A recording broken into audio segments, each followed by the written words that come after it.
Azərbaycan Respublikasının Prezidenti İlham Əliyev və BMT-nin Məskunlaşma Proqramının icraçı direktoru Anna Klaudia Rozbach sessiyada iştirak edən dövlət və hökumət başçılarını, nümayəndə heyətlərinin rəhbərlərini qarşıladılar.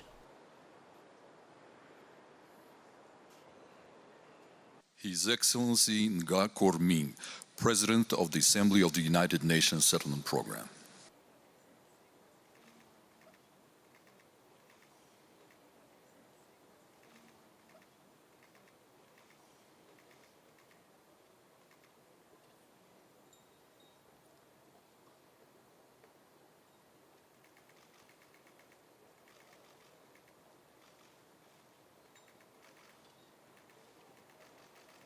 His Excellency Irakli Kobahidze, Prime Minister of Georgia.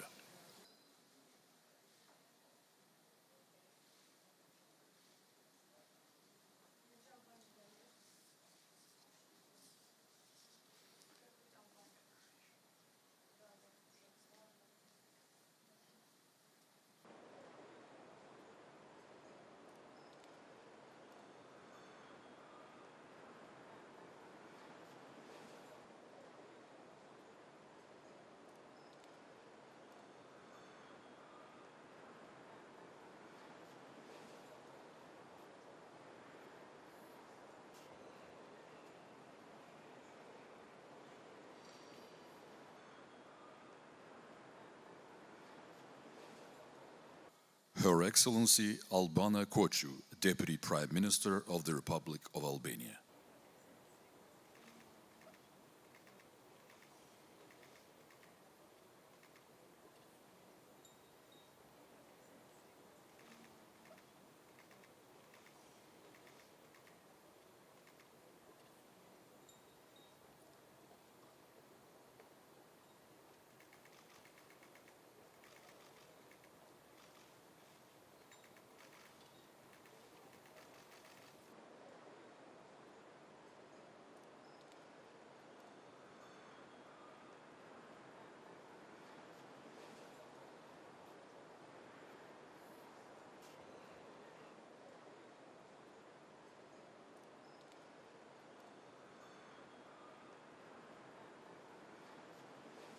His Excellency Stasa Kosarac, Deputy Chair of the Council of Ministers of Bosnia and Herzegovina.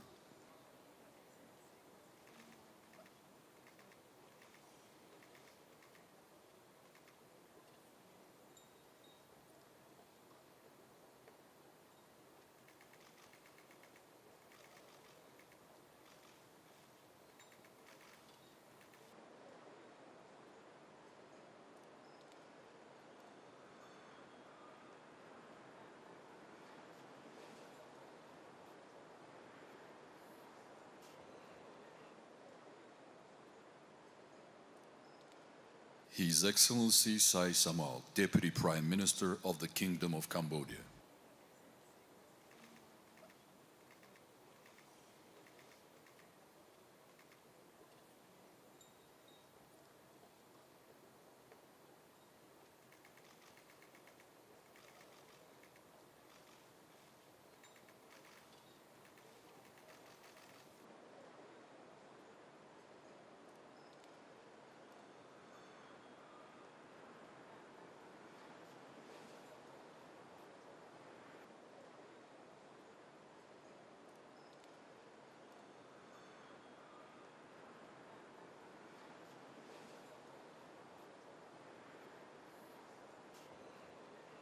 Her Excellency Mariam Nawaz Sharif, Chief Minister of the Province of Punjab of the Islamic Republic of Pakistan.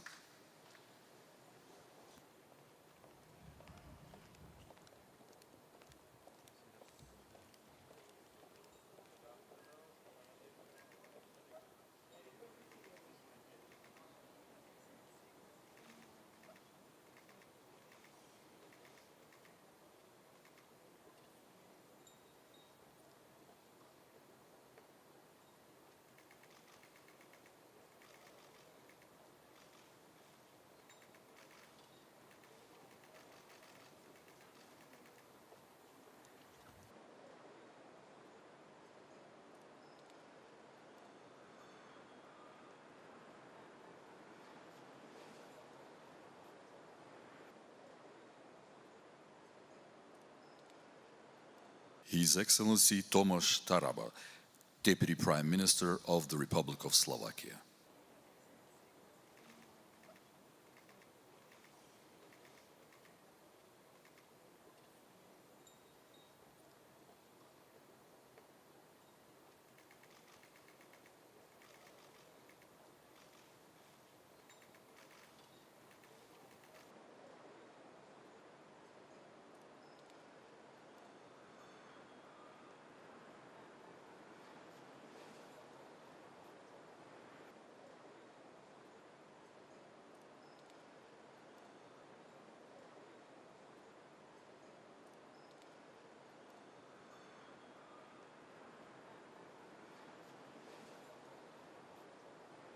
His Excellency Deryageldi Orazov, Chairman of the State Committee for the Construction, Turkmenistan.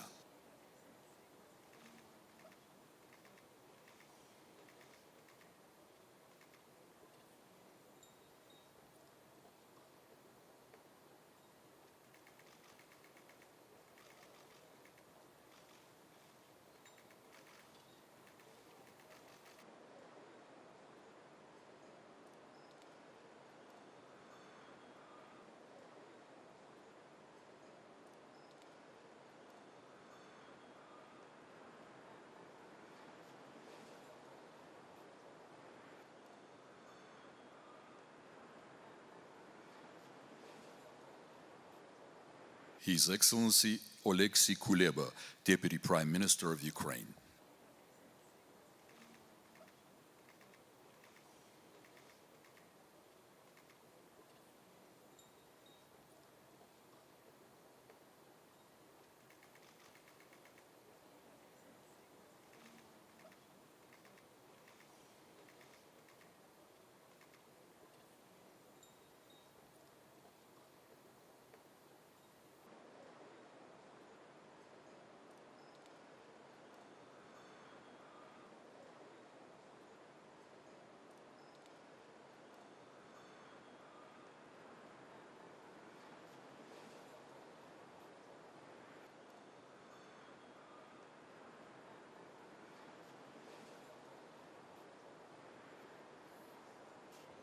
His Excellency Igor Sergeyenko, Chairman of the House of Representatives of the National Assembly of the Republic of Belarus.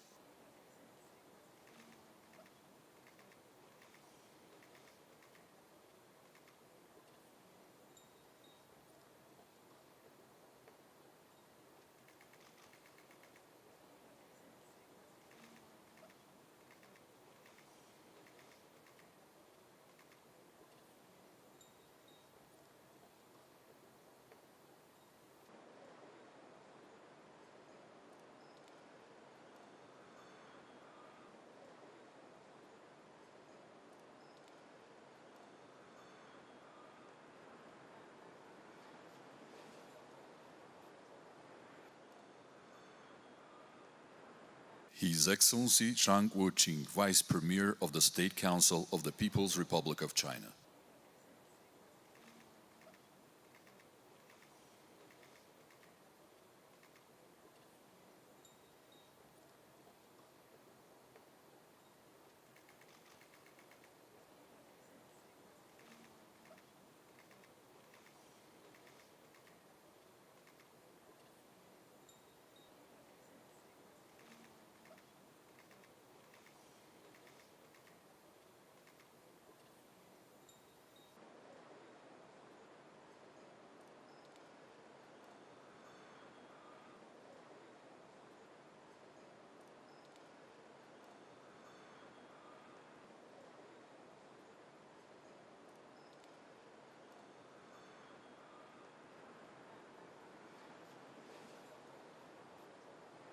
His Excellency Olzhas Bektenov, Prime Minister of the Republic of Kazakhstan.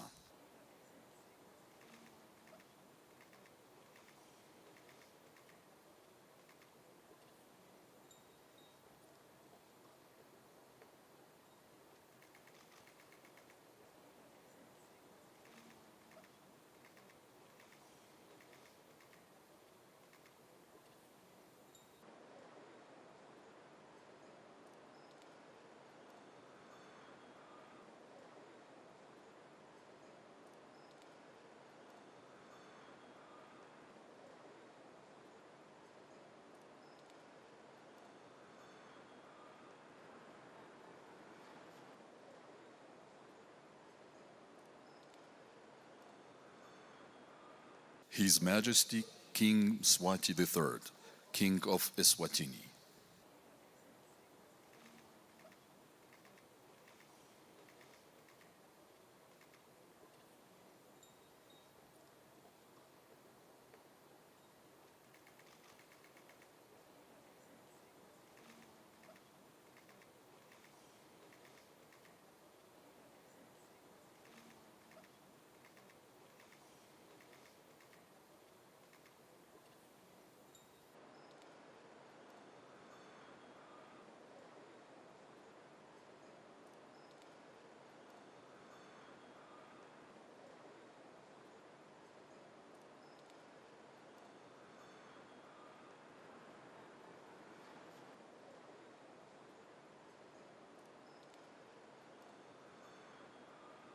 Her Excellency Ilyana Yotova, President of the Republic of Bulgaria.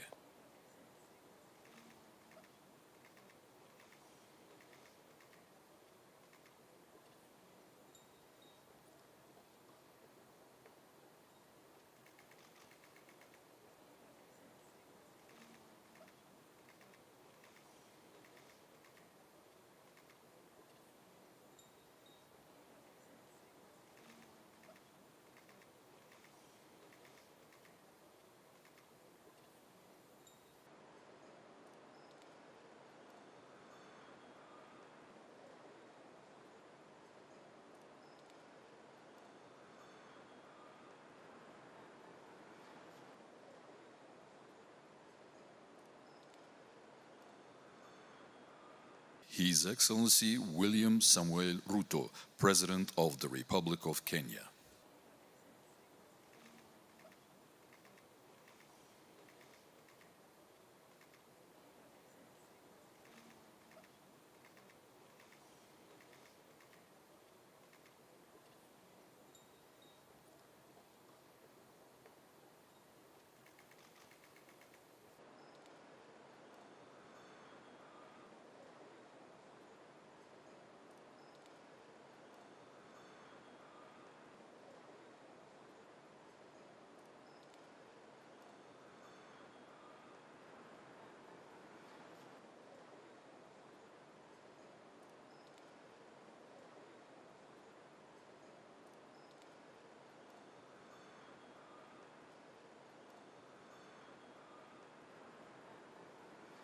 His Excellency Constantino Chiwenga, Vice President of the Republic of Zimbabwe.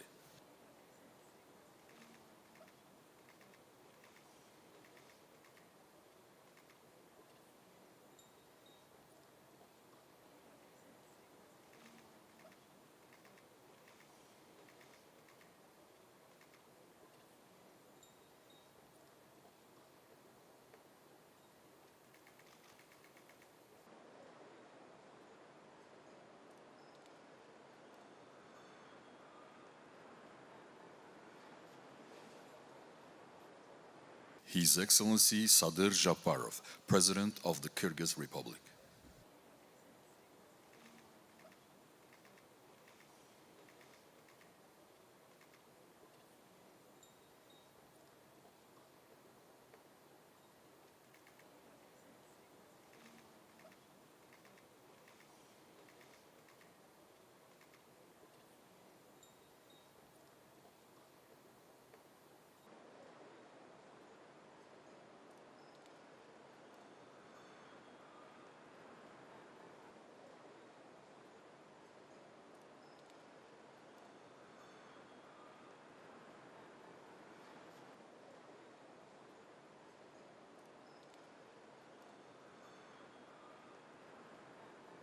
His Excellency Mohammed Yunus Al-Manfi, President of the Presidential Council of the State of Libya.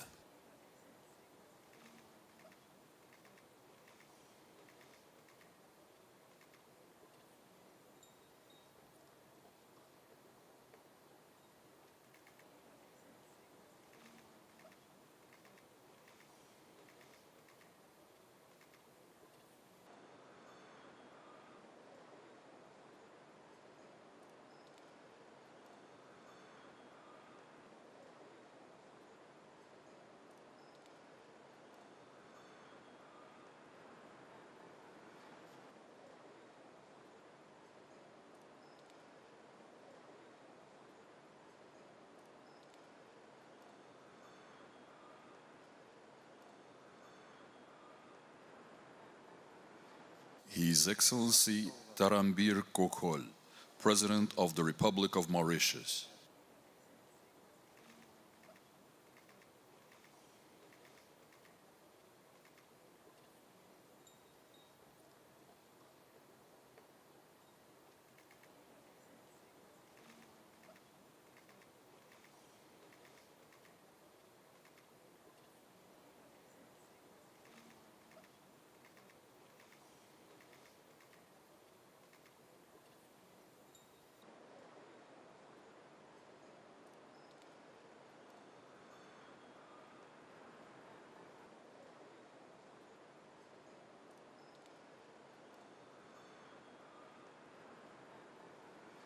His Excellency Alexander Vučić, President of the Republic of Serbia.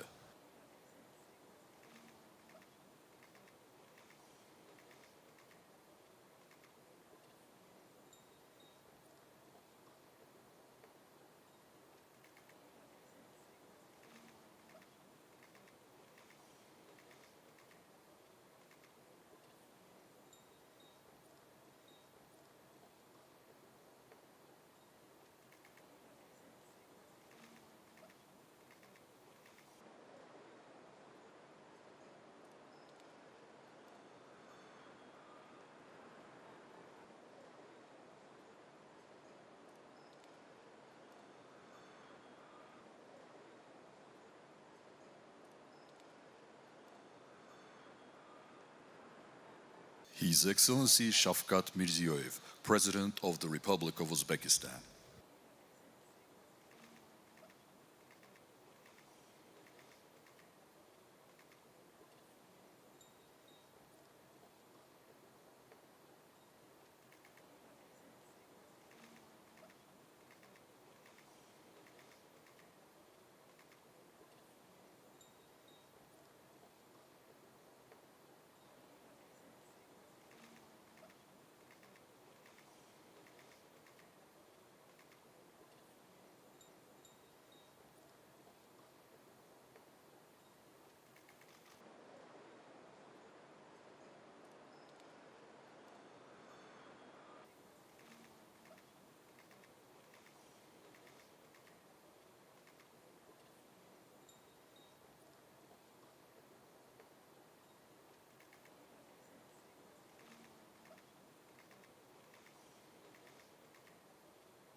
Qarşılama mərasimindən sonra birgə foto çəkdirildi.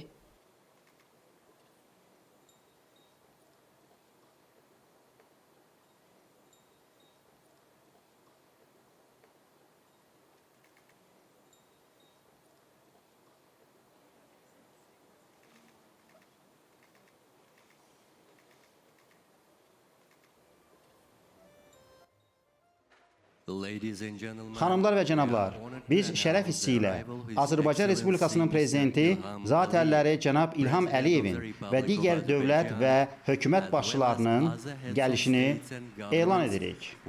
Onlar Ümumdünya Şəhərsalma Forumun 13-cü sessiyasında bizə qoşulur. Xanımlar və cənablar, gəlin BMT-nin baş katibinin müavini, BMT-nin məskunlaşma proqramının icraçı direktoru xanım Anna Klaudia Rozbachı salamlayaq.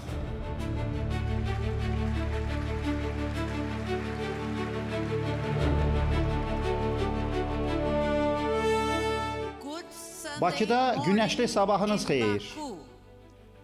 Gözəl Bakıda BMT-nin məskunlaşma proqramı adından Ümumdünya Şəhərsalma Forumun 13-cü sessiyasına xoş gəlmisiniz. Sonra BMT-nin məskunlaşma proqramı tərəfindən hazırlanmış VUF 13-ün açılışına həsr olunan video çarx nümayiş etdirildi və mədəni proqram təqdim olundu.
Zatəlləri, xanımlar və cənablar, böyük məmnunluq hissi ilə Azərbaycan Respublikasının prezidenti Zatəlləri cənab İlham Əliyevi açılış nitqi üçün səhnəyə dəvət edirik.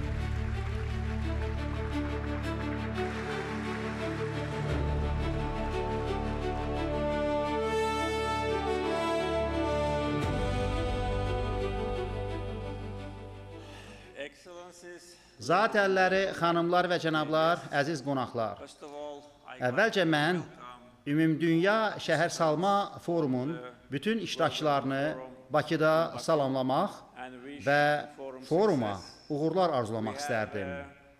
Biz yəqin ki, qeydiyyatdan keçmiş iştirakçıların rekord sayına nail olduq. Bu səhər mənə verilən məlumata görə 182 ölkədən 45 mindən artıq qeydiyyatda alınmış iştirakçımız var.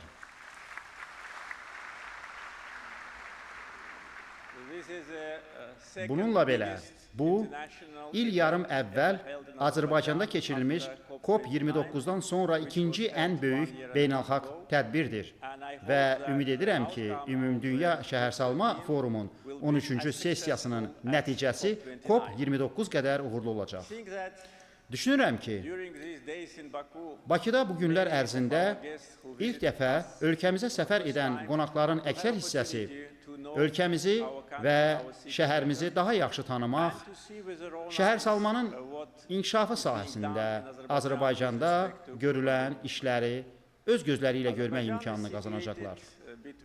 Azərbaycan Avropa ilə Asiya arasında yerləşir və hər zaman Şərqin Qərb ilə qovuşduğu məkan olub. Bu, həmçinin ölkəmizin memarlığında əks olunub. Beləliklə, əgər siz Bakıda içəri şəhərin qədim divarları arasında gəzsəniz, sonra bircə küçəni keçsəniz, özünüzü tamamilə müasir mühitdə hiss edəcəksiniz. Vaxtilə 3 kilometr olmuş Bakı bulvarı hazırda 15 kilometrdən artıq tanınmış dənizkənarı məkanıdır. Daha sonra isə Avropa memarları tərəfindən layihələndirilmiş və tikilmiş 19-cu əsrə aid binalar var. Bir sözlə, Bakıda qədimliklə yenilik, tarixi irsimizin qorunması ilə şəhərsalmanın planlaşdırılması və müasirləşdirilməsi zəruriliyi arasında təbii vəhdət mövcuddur. Bu, həqiqətən, əcdadlarımızın istedadının bariz nümunəsi, tarixi və memarlıq irsimizi necə qoruduğumuzun təzahürüdür. Şəhərsalma nəinki Bakı, o cümlədən Azərbaycanın bir çox şəhərləri üçün gündəlik əsaslarla işlədiyimiz məsələdir. Bu il mənim sərəncamıma əsasən şəhərsalma və memarlıq ili elan edilmişdir. Mən bu tədbirin təşkilinə verilən dəstəyə, əməkdaşlığa və forumun 13-cü sessiyasına ev sahibliyi etmək üçün bu cür çox məsuliyyətli vəzifənin bizə həvalə edildiyinə görə təşəkkürümü bildirmək istəyirəm. 2022-ci ildən etibarən biz BMT-nin məskunlaşma proqramı ilə Azərbaycanda uzun illər işğal altında olmuş şəhərlərdə, Ağdamda, Zəngilanda və Xankəndidə 3 milli şəhərsalma forumlarını keçirmişik.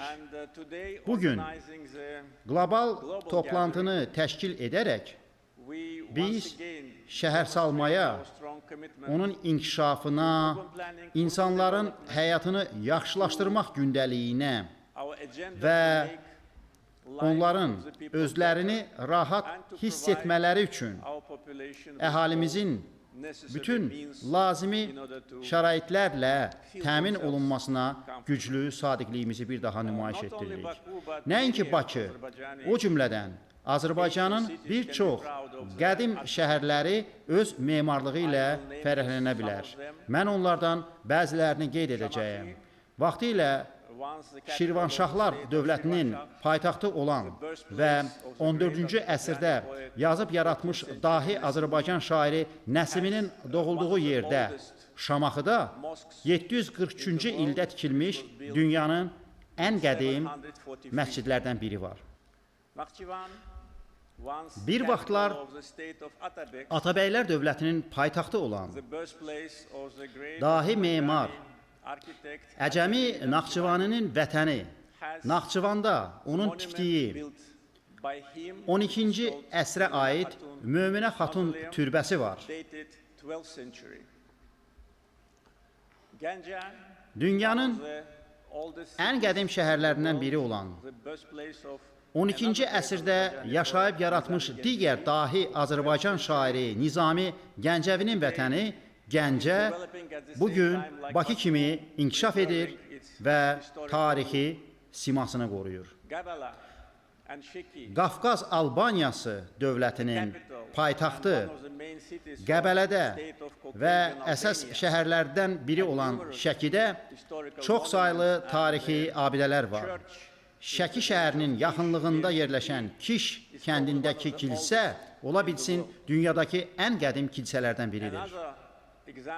Əcdadlarımızın istedadını nümayiş etdirən digər bir misal Lahıc kəndidir. 15 əsr bundan əvvəl kənd yaradılanda insanlar bugün də işləyən kanalizasiya sistemini və su xəttini çəkmişlər. Demək olar ki, 30 il ərzində işğal altında qalan Qarabağın tacı Şuşa indi sıfırdan yenidən qurulur və onun zədələnmiş qalası bərpa edilib. Bizim əcdadlarımız tərəfindən tikilənlər təkcə mənim qeyd etdiyim abidələr deyil. Əlbəttə ki, 6-cı əsrə aid Qız qalası ilə Bakı işğala, dağıntılara və talana məruz qalan abidələr müxtəlif nəsillərə aid Azərbaycanlılar tərəfindən yenidən tikilib və bərpa olunub.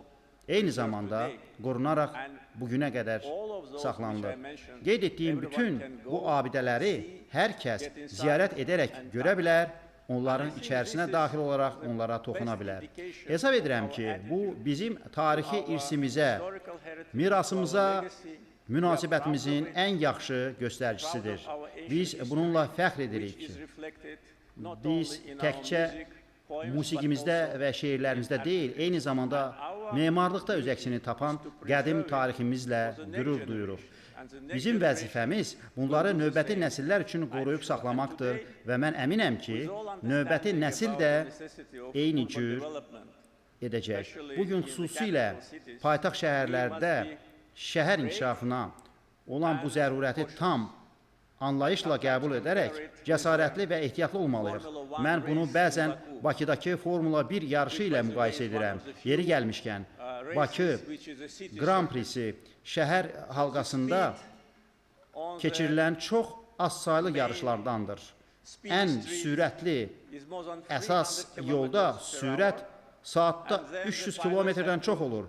Sonra isə pilotlar əyləcə basaraq bolidlərini eni 7 metr olan küçəyə sığışdırmalıdırlar və bunu da qədim qala divarlarından 1 metr məsafədə etməlidirlər. Beləliklə, pilotlar, liderlər, qərar qəbul edənlər və inkişaf gündəliyini irəli aparanlar kimi cəsur və ehtiyatlı olmalıdırlar.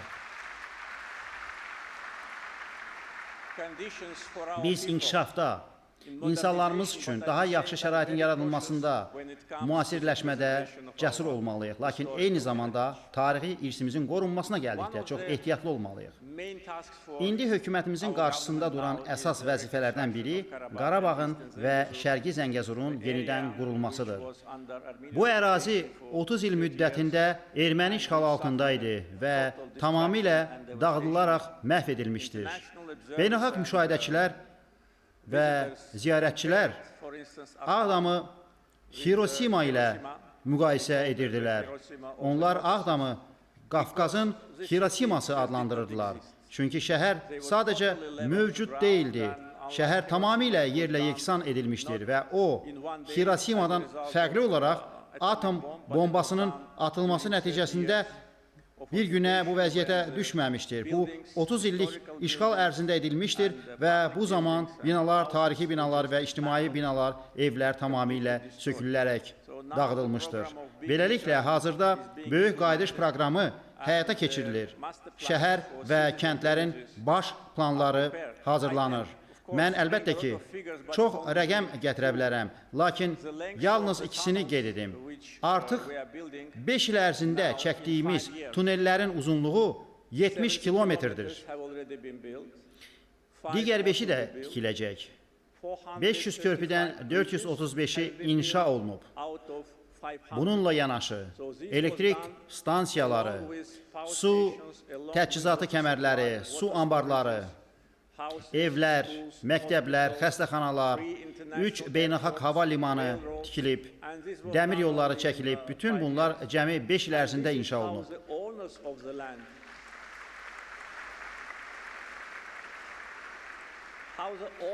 Yalnız dağıtmaq, məhv etmək və əziyyətlər vermək üçün gələnlərdən fərqli olaraq məhz torpağın yiyələri bu cür davranır.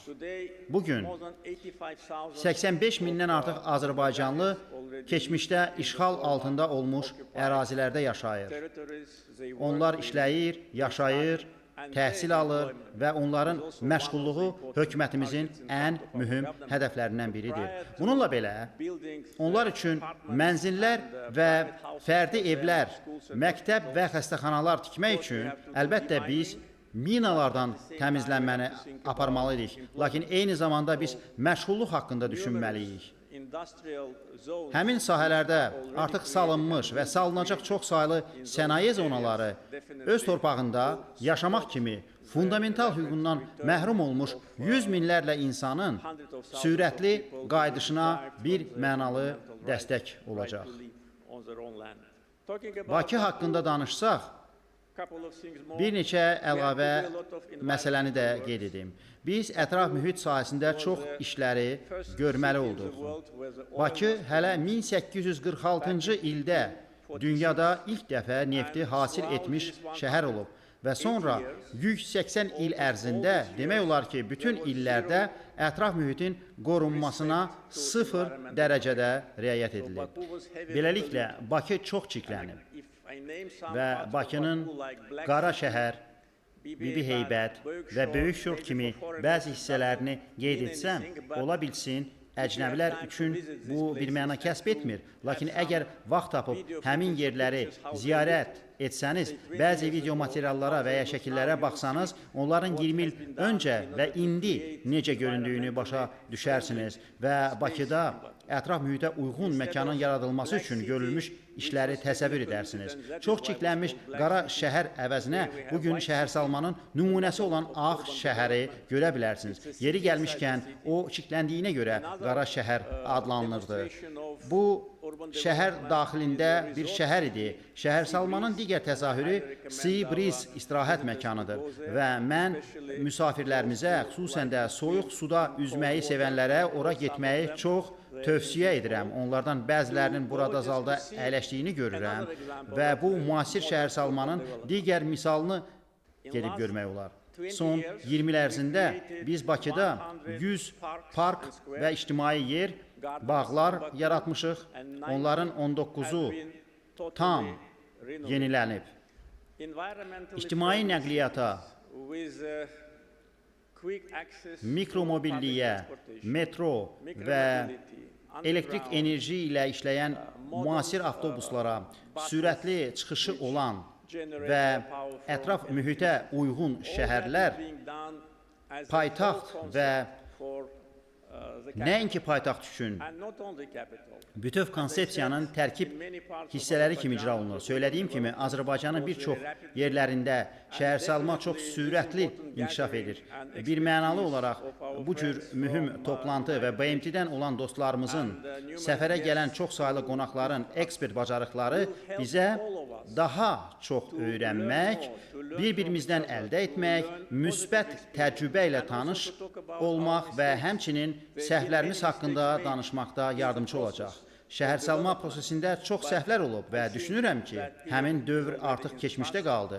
Mən vaxtınızı çox almaq istəmirəm. Mən həmçinin Bakının bələdçisi kimi danışa bilərəm. Lakin düşünürəm ki, sizin üçün onları öz gözünüzlə görsəniz daha yaxşı olar. Mən Bakıda bütün qonaqlara xoş səfər arzu edirəm. Ümumdünya Şəhərsalma Forumuna uğurlar diləyirəm. Sağ olun.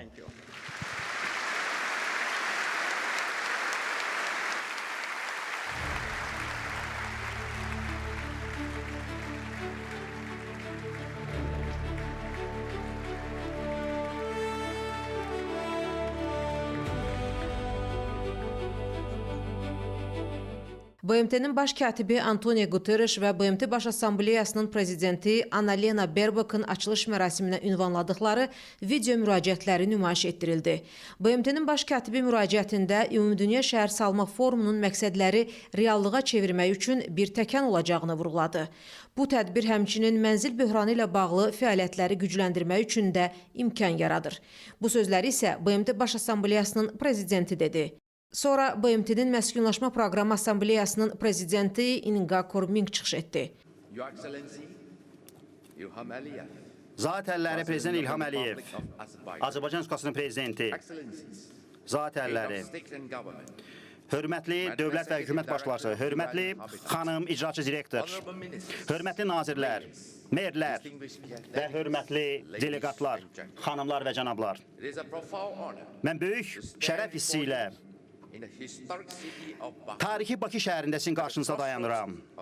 Burada qədimi İpək yolu və Xəzər dənizinin müasir təzahürünün əksi olan şəhərdə sizin qarşınızda çıxış edirəm. Mən öz ən səmimi salamlarımı Azərbaycan hökumətinə və Azərbaycan xalqına çatdırıram.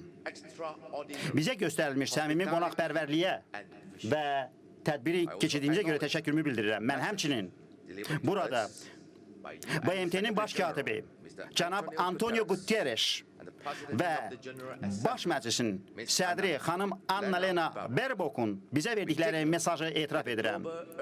Nəzərə almalıyıq ki, qlobal şəhərsalma gündəliyi heç zaman çox tərəfli əməkdaşlıq üçün bu qədər mühüm bir əsas kimi götürülməmişdir. Zat əlləri, Bakı 13-cü Şəhərsalma Forumu dövründə dünyanın paytaxtına çevrilir. Bir daha fundamental bir vədə qeyd etməliyik ki, əgər biz şəhərsalmanı inkişaf etdirməsək, biz öz vədimizi övladlarımız qarşısında sındırmış olacaq və beləliklə bu mövzuda, bu forum mövzusunda bu sadəcə bir şüar deyil, bu bizi tədbirlərin görülməsinə olan bir çağırışdır. Amma icazə verin bir daha xatırladım. Bu çağırış, tədbirlərin görülməsi real dünyaya və real iqtisadiyyata söykənməlidir. Və bu baxımdan biz bütün dünya üçün bu məsələni həll etməliyik və okeanları, dənizləri qət edərək siyasi iradəmizi göstərməliyik. Düzgün siyasəti yürütməliyik və bütün vətəndaşlar üçün yaşayış yerlərinin qurulmasında çalışmalıyıq. BMT-nin məskunlaşma proqramının göstəricilərinə görə qlobal ev şəraitləri böhranı ilə üzləşən insanların sayı 2,8 milyarddır və onlar qeyri-rəsmi yaşayış yerlərində məskunlaşırlar. 2 milyard şəhər sakinləri və 2040-cı ilə qədər 0,5 Selsi dərəcəsindən əziyyət çəkəcəklər. Bu, nəinki qeyri-adekvat yaşayış yerlərdir, o cümlədən mühüm rəqəmlərdir və onlar bugün həyat mübarizəsini aparırlar. Və BMT-nin Məskunlaşma Məclisinin sədri kimi mən qeyd edirəm ki, dünən 80 nazirdən artıq burada qeyd etmək istəyirik ki, New Yorkda yeni şəhərsalma gündəliyini orta səviyyədə nəzərdən keçirilməsi üçün yüksək səviyyəli, qeyri-rəsmi görüşə hazırlaşırlar və onlar da eyni istiqamətdə addımlayaraq məhz oxşar çətinliklərlə üzləşirlər və bu bizim ümumi bir məqsədimizdir ki, biz ona nail olmalıyıq. Mən burada sizə söyləməliyəm ki, biz bu mübarizədə tək deyilik. Gəlin, öz səylərimizi 2 dəfə artıraq ki, yeni şəhərsalma gündəliyi və dayanıqlı inkişaf məqsədlərinə nail olmaq üçün bu yerli səviyyədə işlər görək. Bildiyiniz kimi, bizim məclisimiz hamı üçün adekvat iş yerlərinin yaradılması baxımından hökumətlər arası işçi qrupunu yaratmışdır. Bu, tarixi bir platformadır ki, çox tərəfli əməkdaşlıq baş tutsun və qlobal siyasət ilə yerli səviyyədə görülən işlər arasında körpü salınsın. Zat əlləri, mən burada məclisin sədri kimi qarşınızda çıxış edərək bildirmək istəyirəm ki, şəxsən mənim ölkəmin, Malayziyanın da bu sahədə təcrübəsi var. Malayziyanın getdiyi yol bugün yeni şəhərsalma gündəliyinə uyğundur və Malayziyanın Madani planına tam uyğun gəlir. Və biz 1,1 milyon məhz əl çatan evlərin yaradılmasına 77% məhz evdə sahib olma dərəcəsinə nail olmuşuq. 115 milyon ağac əkərək yaşıllıq hədəflərinə nail olmuşuq və 60%-dən çox məhz yerli hakimiyyət orqanları könüllü şəkildə yerli səviyyədə tədbirləri görmüşdür. Bu da dayanıqlı inkişaf məqsədlərinə doğru həyata keçirdiyimiz siyasəti müsbət təsirini göstərir. Zat əlləri, bugün mən sizə sual verirəm. Əgər biz şəhərlərin xəritəsinə baxsaq, biz ona sırf elə yollar və zonalardan ibarət zona kimi baxmalı deyilik. Biz burada simaları görürük. Biz əgər görürük ki, gənc sahibkar xarabalıqda məhz öz biznesini başlamaq istəyirsə, əgər biz görürük ki, sahil yanı yerlərdə ailələr risklərlə üzləşirsə, dənizin çəkilməsi nəticəsində ki, onda biz hamımız bu öhdəliyi öz üzərimizə götürməliyik ki, biz insanlara doğru şəhərsalmanı həyata keçirməliyik və 5,4 trilyon dollar illik maliyyə boşluğu üzə çıxır və mən növbəti il Birləşmiş Ərəb Əmirliklərinin prezidentinə həmin bu mandatımı verdiyim zaman sizi dəvət edirəm ki, biz tədbirlər planının həyata keçirilməsinə başlayaq. Bu, iddialı və çox hərtərəfli bir proqram olacaqdır. Zat əlləri, hörmətli hökumət başçıları, Azərbaycan ev sahibi olaraq anlayır ki, və evin olması əsl dəyərdir və bu çox mühüm bir məfhumdur. Və burada gözəl bir kəlam var.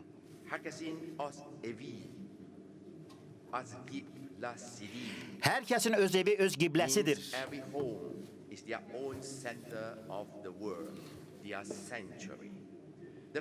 Əsrlər boyu belə olubdur. Evdə özünü hiss etmək, bu olduqca vacibdir.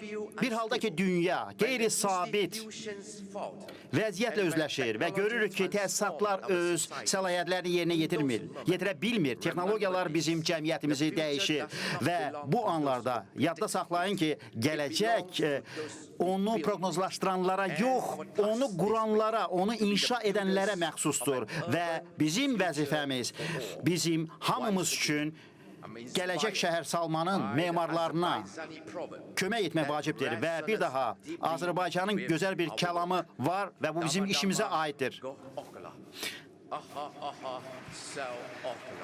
Dama-dama göl olar, axa-axa sel olar.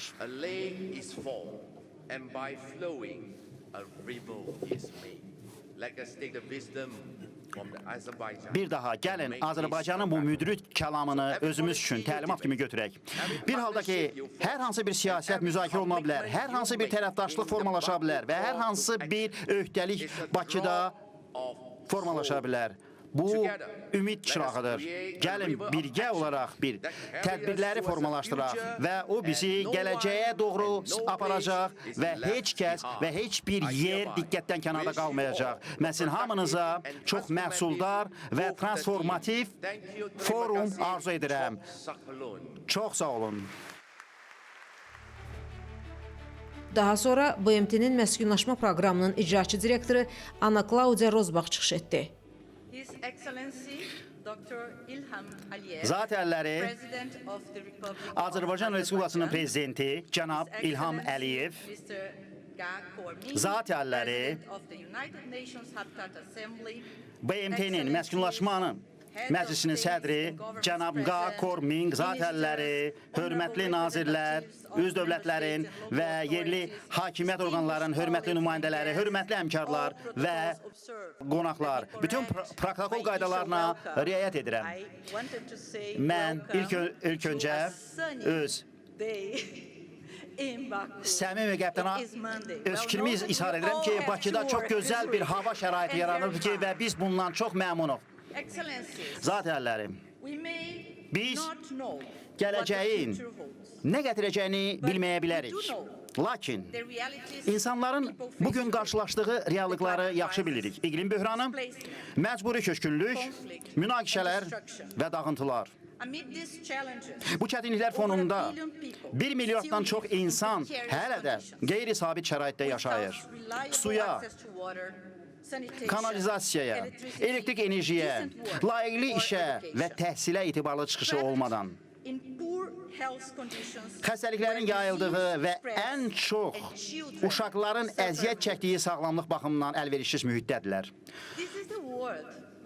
Bu, insanların böyük əksəriyyətinin yaxın gələcəkdə şəhərlərdə yaşayacağı bir dünyadır. Elə şəhərlər ki, burada bir çox gənclər, yaşlı insanlar, miqrantlar və yeni gələn şəxslər yaşamağa maddi imkan tapa bilməyəcəklər. Elə şəhərlər ki, burada daha çox insan küçələrə və qeyri-rəsmi yaşayış məntəqələrinə məcbur olub çıxacaq. Getdikcə daha çox olanlar və olmayanlar arasında bölünən şəhərlər üzə çıxacaq. Zat əlləri, hörmətli həmkarlar, dünyanın müxtəlif icmalarından və yüksək səviyyəli liderlərindən ibarət 10 minlərlə insanın burada, Bakıda bir araya gəlməsi təsadüfi deyil. Məqsədimiz bir mühüm suala cavab tapmaqdır. Qeyri-müəyyənlik, qeyri-sabitlik və dağıntılar dövründə hər kəs üçün adekvat mənzili necə təmin etmək olar?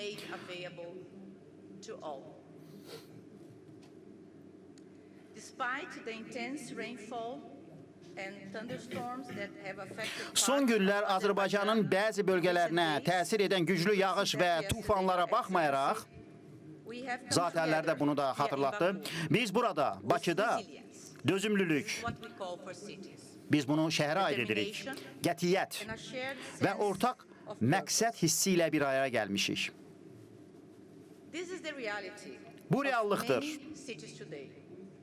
Bir çox bugün şəhərlərdə bu görünür və biz burada komanda halında işi, sürətli reaksiyanın görürük və sizin hamınızı bu gözəl bir məkana bizi topladığınıza görə sizə təşəkkürümüzü bildiririk.